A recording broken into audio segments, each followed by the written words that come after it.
Hi guys! Welcome to my Jeev vlog. Today I'm going to bake cookies.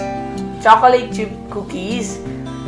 It's so perfect, easy, and tasty for snacks. 2.5 cup flour. 2 cup sugar. 2 eggs. Semi-sweet chocolate, 1 cup butter,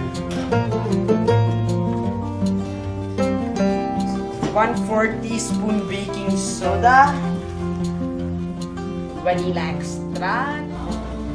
Today we will going to preheat the oven at 360 degree and mix all the wet ingredients.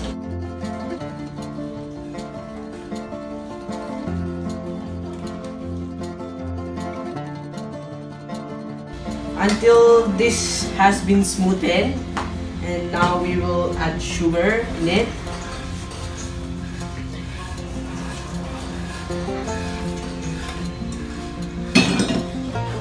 You wanna mix it?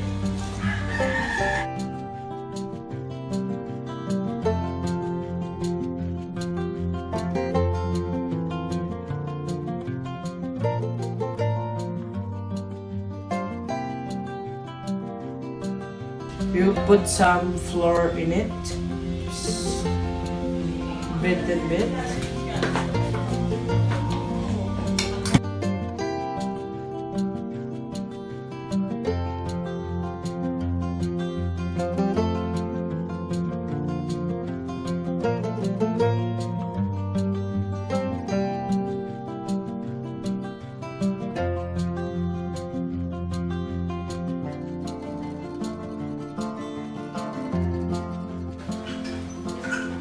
That's how we make cookies, and it's so perfect and easy.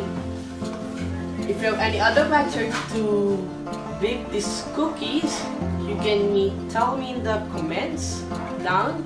And thank you for watching my video. Like, subscribe, blah blah blah. Hi guys, welcome to Jeev's vlog. Today I'm going to bake chocolate chip cookies. It's so easy and